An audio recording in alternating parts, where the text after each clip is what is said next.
Chapter 3. Brr! Annie! Whispered Jack again. No answer. He put his book quietly into his pack. He stepped deeper into the cave. Annie!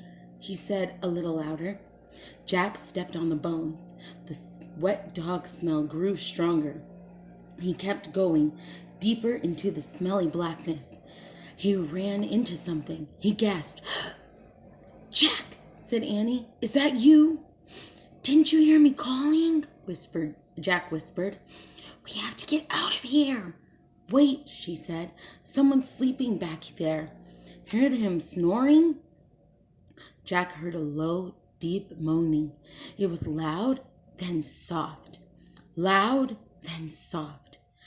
That's not a person, he said. It's a great cave bear. The booming snore shattered the air.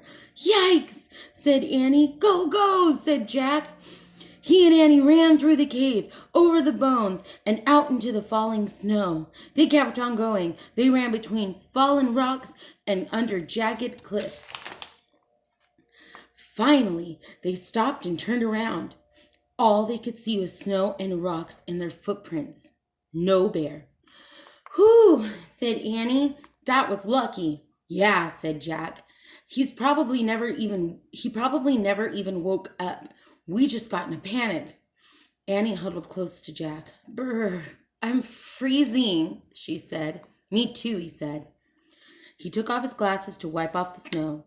The cold wind blew against his bare legs. Wow, Annie said. Look! She pointed to something behind Jack. What?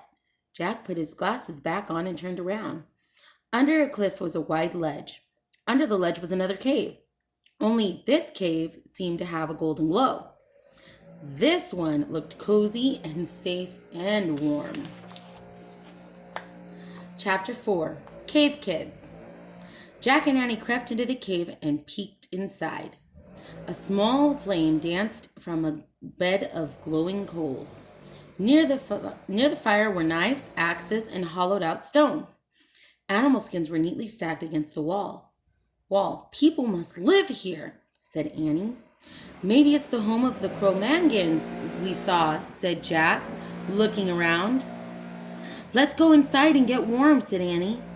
Jack and Annie moved quickly to the fire and warmed their hands. Their shadows danced on the stone walls. Jack pulled out his Ice Age book. He found a picture of a cave. He read, Cro-Magnons made many things from animals, plants, and stone. They made flute-like musical instruments from mammoth bones. They made ropes by braiding plant fibers. They made axes and knives from stone. Jack pulled out his notebook and pencil. He started a list. Cro-Magnons made bone flutes, plant ropes, stone axes, and knives. Ta-da, said Annie. Jack looked up. Annie was wearing a coat. It had a hood and long sleeves. It went all the way down to her sneakers. Where did you get that? Said Jack. From that pile of furry skins, said Annie, pointing. These must be their clothes. Maybe they're being mended. She picked up another coat and handed it to Jack. Try one. It's really warm, she said. Jack put his backpack and towel down on the hard dirt floor. He slipped on the coat.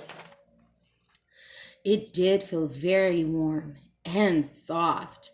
We look like cave kids, said Annie. Squeak!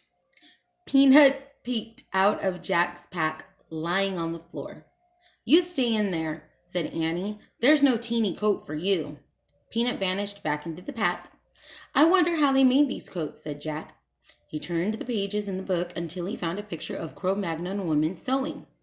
He read, Cro-Magnons scraped reindeer skins with flint rocks to make them soft. They used bone needles to sew the skins together for clothing. Jack added to his list, reindeer skin clothes. I hope the cave people won't mind if we borrow their coats, said Jack. Maybe we should give them our towels, said Annie, to thank them. Good idea.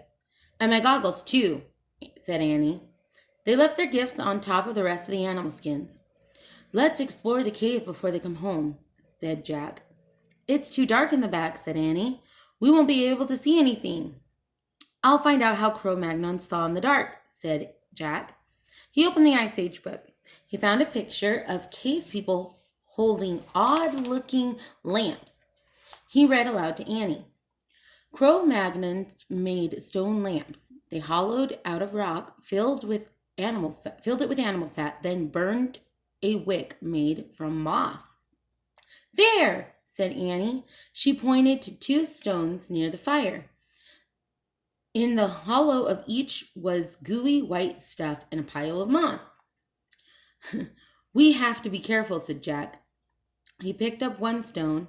It was smaller than a soup bowl, but much heavier. Jack held the stone close to the fire and lit the piece of moss. He lit another lamp and gave it to Annie. Carry it with 2 hands, he said. I know, she said. Jack tucked the book under his arm. He and Annie carried their stone lamps to the back of the cave. Hey, I wonder where this goes, said Annie. She held her lamp up to an opening in the wall. I'll check in the book, said Jack. He put down his lamp and flipped through the Ice Age book. I think it's a tunnel, she said. Be right back. Wait a second, said Jack. Too late. She just squeezed into the opening and was gone. Oh, brother, said Jack, sighing. He closed his book and peeked into the opening. Come back here, he said. No, you come here, said Annie. Her voice sounded far away. You won't believe this.